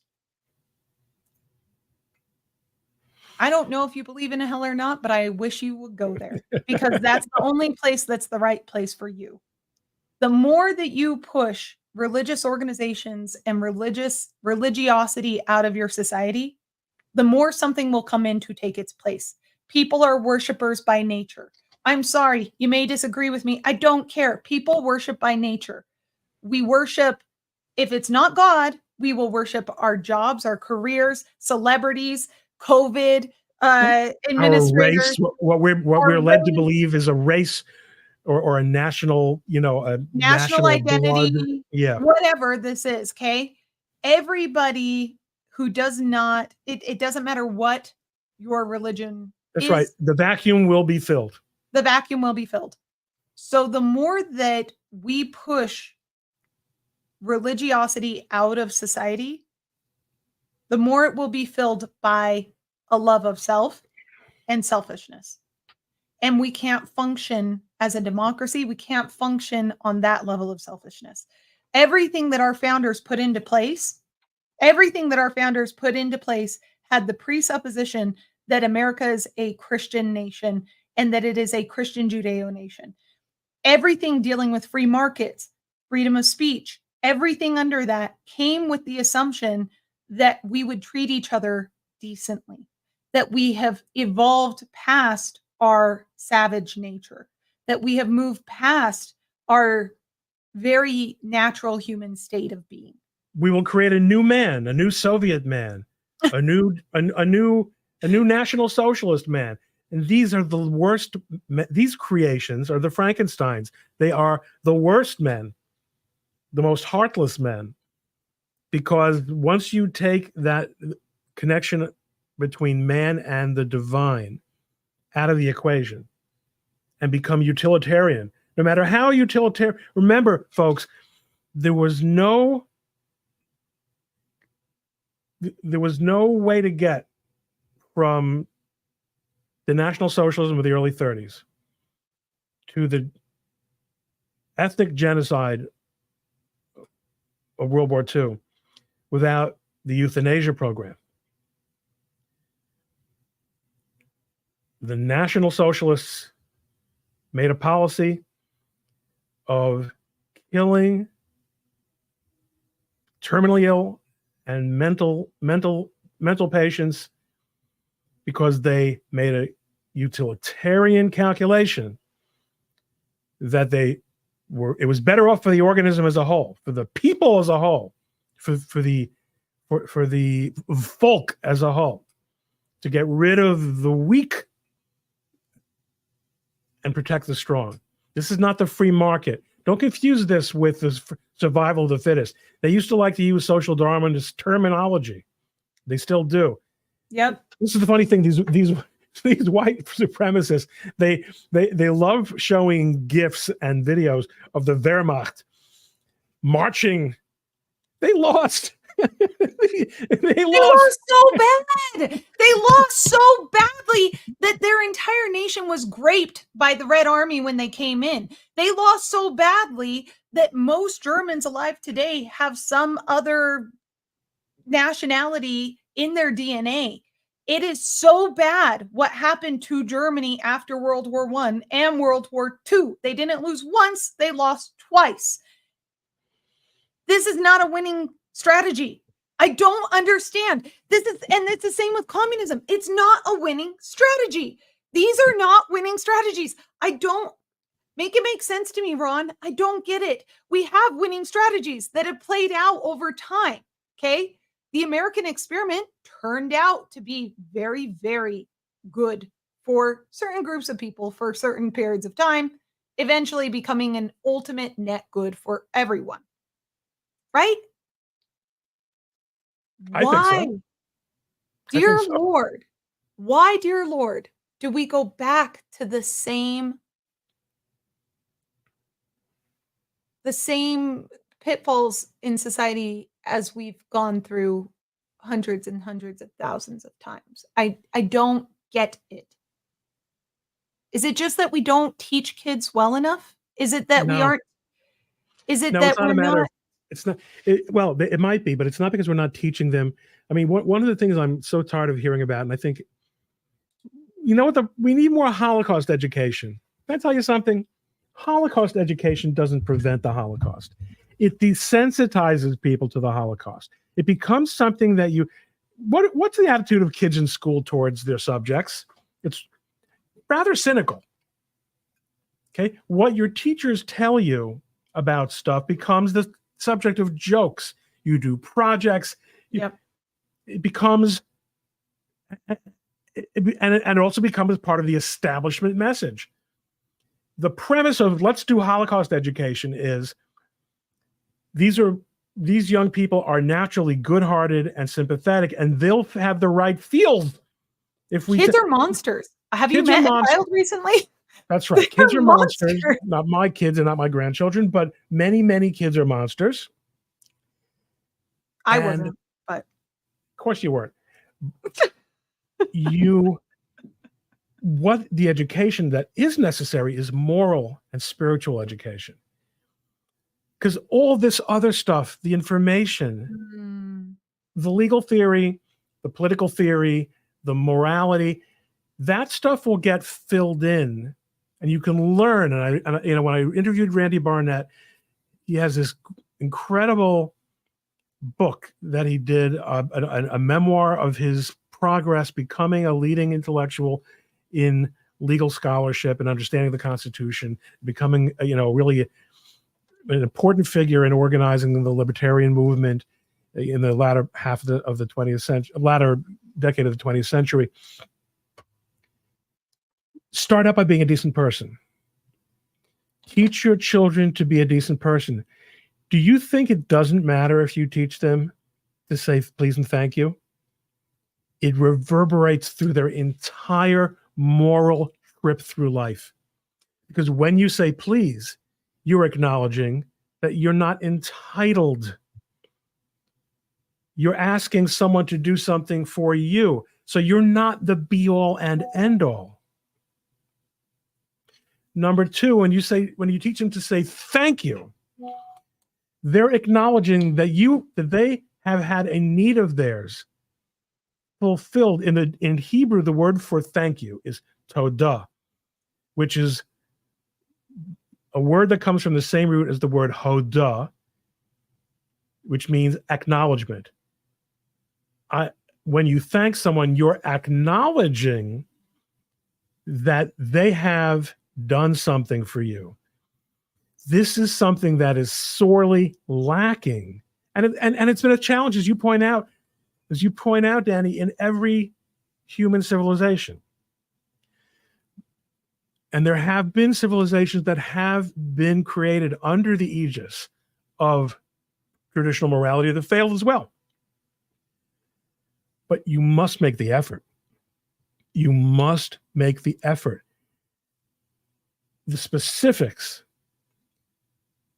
of how you treat other people are easy once you are a person who recognizes that you're not the only person, that you owe gratitude to your parents and to others who have raised you and made your life possible and who founded a nation for you, built institutions for you.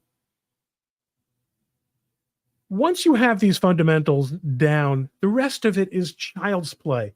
Then it's just reading books and watching videos. And then you can make your decisions. Did building 7 fall down because of the debris from the other buildings? Did it fall down because it made a lot of sense to clear out this? You can look at the facts and not say, well, I know why it happened, because mysterious forces that I have no information about and who want to get me and who are responsible for my failure in life made it happen. I've been going on a bit on this, but really, it's been a very intense week for these reasons. The September 11th stuff definitely brought out the kooks. Politics has really raised the temperature tremendously. We're living in a world where the Democratic Party has integrated racism and racialism and anti-Semitism. Institutionally, they have nominated a person who is in favor of reparations. Reparations? What the hell is that? Well, she would have to pay. I've talked about this. I've done her family history. She would have to be paying, some people in Jamaica. Right. Presumably, or she would pay herself. I mean, she could argue she should have to pay herself, since one of her family members, she could argue, was a product of a relationship that was non-consensual. She could argue that. But otherwise, she comes from a family of sharecroppers in Jamaica. And that's her lineage.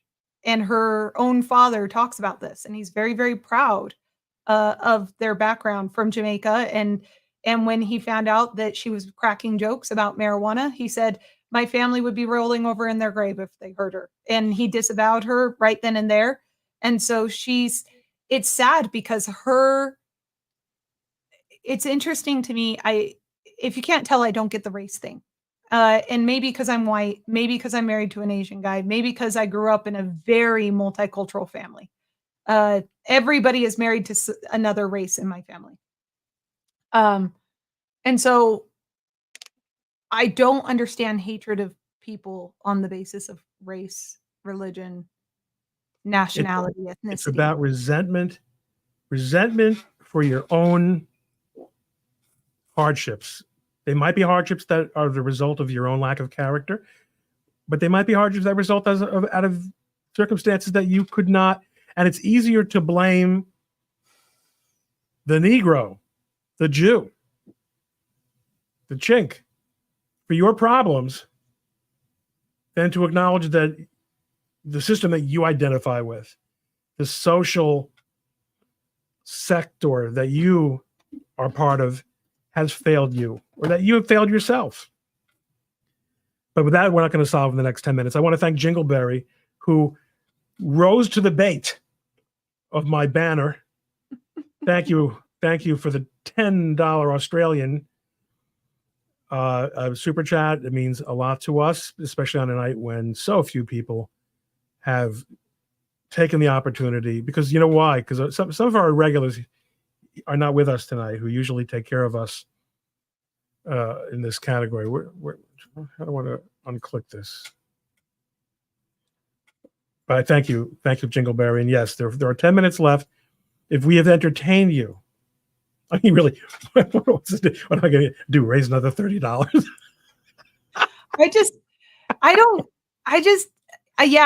I'll never get it. I guess I'll just never get it. Cause, and people have hated me for being white. I've experienced. Well, you're very white. So I'm very white. So if someone is going to hate white, yeah, that's going to be you, because you're a real white lady. I'm extremely white. So, I've been hated a lot for being white, and strictly for being white. Like there's no getting around that. And it's always abhorrent and strange to me to see people categorize it. I think you're right. I think it comes from a deeply seated insecurity and inferiority complex within themselves, a hatred of themselves. And that's sad. That's really sad. I have news for you folks. There is no grand conspiracy of people who look different than you trying to take you out. Unless maybe it's the Chinese. No, just kidding. Even then, I hate this. I've always said this. I've long said this. I love the Chinese people. All of my friends who were Chinese, all of my roommates who were Chinese, very kind. I speak a little bit of Mandarin myself. I love Chinese culture, history, background. And when I say Chinese, I don't mean Han Chinese. I mean all the Chinese. Okay. I am fascinated by the East. I am deeply saddened to see the erasure of multiple minority groups in China right now under Xi Jinping and the CCP. It's devastating to watch as someone who would really like to see all those things and go there. So, hate the game, not the players. That's my rule always. Whether it's in a debate, politics, etc., hate the game, not the players. Unless they're the ones who are setting the rules. And then you can kind of sometimes hate the players. But by and large, we're all people just trying to do our best. And we've tried to do our best for you tonight. Yes, we have. I think this has been I think we got into some good stuff tonight. This is going to be Flip out my ignorance when we're done. There's a lot of ignorance.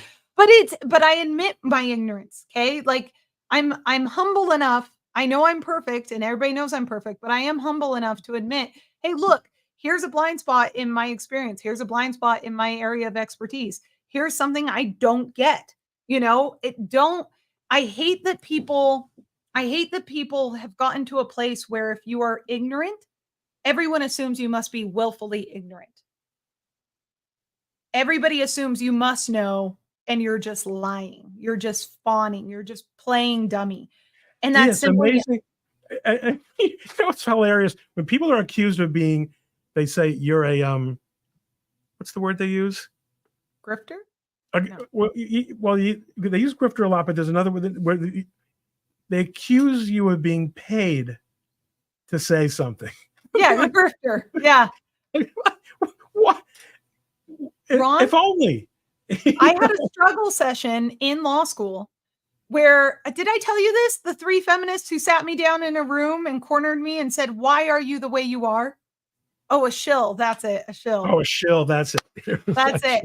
And they literally accused me of being a shill. They said, "You're grifting. Who's paying you?" And I was like, "I'm just against killing babies." I don't understand why that's such a hard concept. Okay, but it's not just that, Danielle. It's these things too. Okay, those are my genuine thoughts and opinions on the subject. But I think what you said earlier really drove home the discussion tonight, which is in an age of information, teach your children wisdom. In an age of information, teach your children how to find wisdom and cherish it and recognize it. It's a big ask because already the generation that's raising children has already not been taught wisdom itself. Oh, people are nice to me. No, thank you. But people are very, very kind to me. That's something I've learned. Thank you very much. And may people be kind to you as well. There are far more kind people in this world than there are evil people. And it's hard to keep that in mind when you're online. But it's important to keep that in mind when you're online, that your neighbors are not these people. Okay. You may hate white people, but guess what? Your white neighbor is not the Rothschilds. Okay. Your white neighbor does not represent Neither is your Jewish neighbor. royal family. Neither does your, wait, what? Okay. The conspiracy goes so deep and I am so unaware. And what's crazy is I tout myself as a conspiracy theorist, but this is a whole branch I've never even considered going down, Ron, because it's so asinine.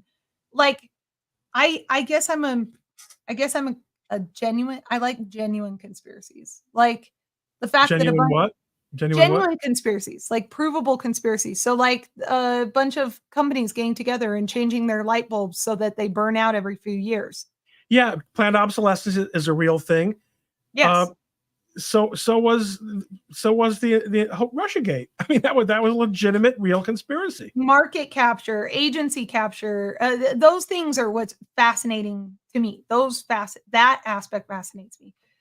I have considered for 1 second, okay, why would Israel have any interest in XYZ thing? Because I've heard it brought up in regards to Epstein. I've heard it brought up in regards to 9/11. I've heard it brought up in regards to literally everything out there that the government is actively concealing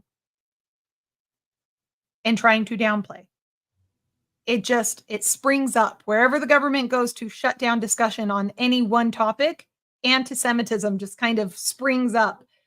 And whenever I think about it, I can't get there because it's so illogical and stupid. It's so illogical and stupid that someone who's as into looking for conspiracies and we're talking fun stuff, right? Like, have I told you my favorite conspiracy, by the way? Yes. Let's close on your favorite conspiracy. Okay, here's Danny's favorite conspiracy. Have you ever seen a young picture? Who's the Prime Minister of Canada right now? The hell knows? Who cares? Okay.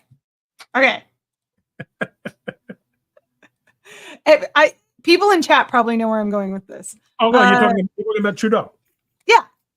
Who is Trudeau's dad? This one. You can't get away from this. Who is Trudeau's dad? Come on, everyone knows. I'm just saying, it is eerily similar. If you look up Trudeau's dad and you pull up images, I mean, it's impossible that there are people here who have not. I'll anyone share here the is screen. not. Okay, yeah. I'll share the screen because this is important. This is so important. This is not allegedly Trudeau's dad. Allegedly, this is just some guy who was close to his mommy, who held him up like the proudest. Oh, I'm sharing it. There we go. Oh, yeah. There you go. 3. This is I mean, come on. Show the picture of Fidel Castro holding him as a child. Oh, yeah, that's right. That's probably in the one that you wanted to. Yeah, that's the one I'm looking for, baby. Because he looks like the proudest father. There it is on the left. Yeah. And by the way, guys, I was around in those days. Okay. His mother was a famous slut. I mean, she was known, and look at his father. Look at go 1, 2, 3, 4, 5 over. Look at his father. Okay. The one that says the National. Just look at him. Look how proud. Look how proud Fidel Castro is of Justin Trudeau. That goes further than just shaking hands and kissing babies. Okay. This is a man who's been kissing on a certain prime minister's wife. Yeah. And has produced an heir. And there is something. That's not even a conspiracy. That's conspiracy of two. All I'm okay? saying is it's very easy to debunk this conspiracy. Justin Trudeau, for all of humankind, please submit to a DNA test. We have to have Castro's. Oh, and his body's out of it. Yeah. Yeah. Well, I'm sure he's produced other children. I just need to know. That's the one thing I need to know before I die. Is Fidel Castro Trudeau's true daddy? I'm going to say yes. Of course he is. And on that note, that's as big as my conspiracies get. Right guys, there. thanks for spending the evening with us. And it's been, as usual, an incredible simulation of reality. Dani, as ever, I learned something from you every night. And everyone else, we'll see you next time. Thanks a lot. Good night.